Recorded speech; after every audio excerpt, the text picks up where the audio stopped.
Tonight, the White House refusing to denounce the Confederate flag after President Trump criticized NASCAR's ban, tweeting, quote, "Flag decision has caused lowest ratings, all caps, ever."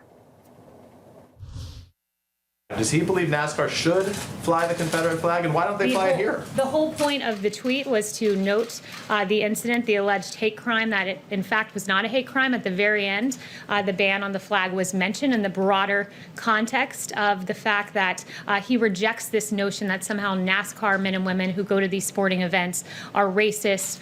Does he think it was a mistake for NASCAR to ban it? The president said he wasn't making a judgment one way or the other. Okay, if that's not making a judgment one way or the other.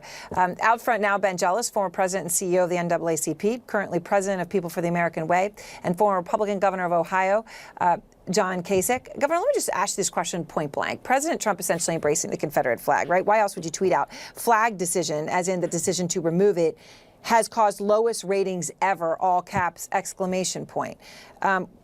Why? Why is he doing this? He's flailing, Aaron.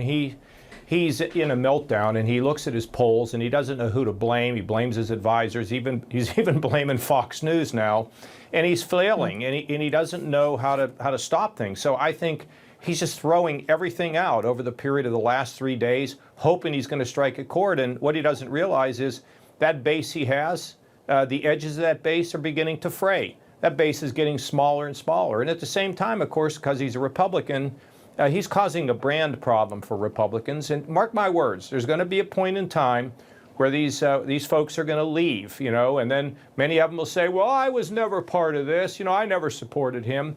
But at the meantime, because they had gone along, they've enabled him to do these kinds of what I think are just totally outrageous things.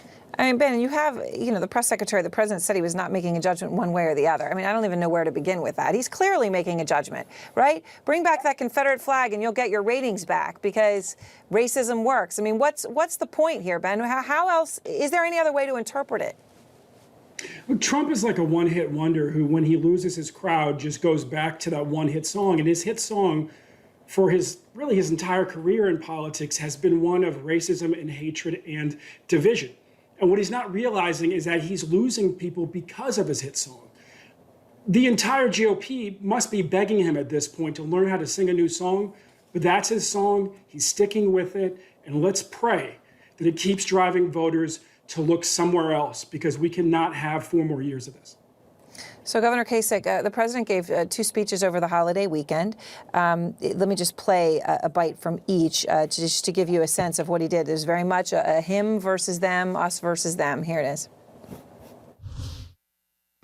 We are now in the process of defeating the radical left, the Marxists, the anarchists, the agitators, the looters. Our children are taught in school to hate their own country and to believe that the men and women who built it were not heroes, but that were villains. And the Wall Street Journal editorial board, Governor gave the speech a rave review, writing, quote, President Trump delivered one of the best speeches of his presidency Friday evening at Mount Rushmore. They continued, Mr. Trump is trying to rally the country in defense of traditional American principles that are now under radical and unprecedented assault.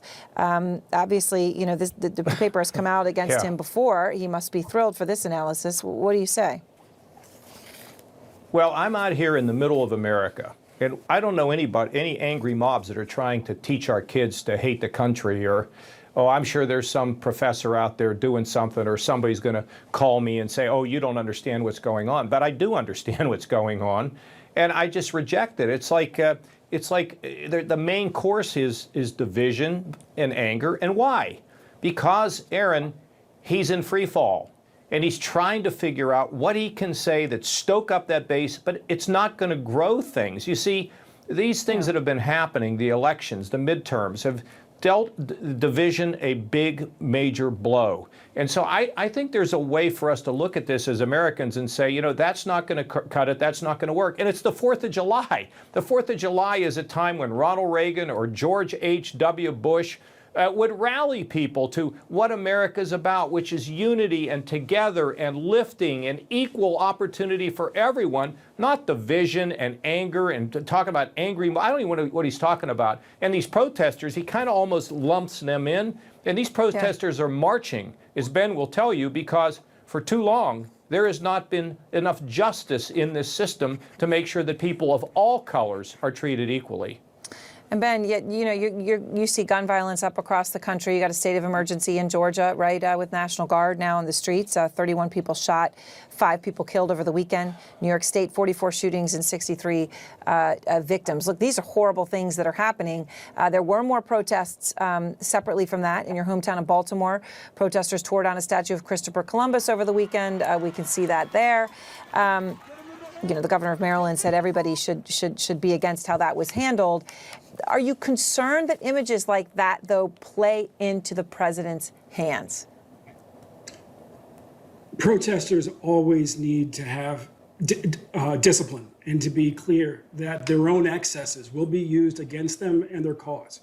With that said, let's be very clear. What we're seeing is a response that includes not just a response to what happens in our streets, but the way in which the president impacts that. For 4 years, the people of this country have heard him make calls on the FOP, to make calls on the Border Patrol, to be as violent as possible. When the president goes to the Fraternal Order of Police and encourages the most violent tactics, the country reaps that whirlwind.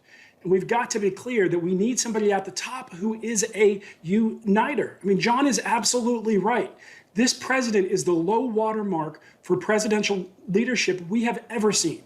There is no Republican nor Democrat who would ever do what this president has done. And it includes the way that he has spoken to the police of this country repeatedly at their conventions, and on television and on Twitter, urging them to be as possible.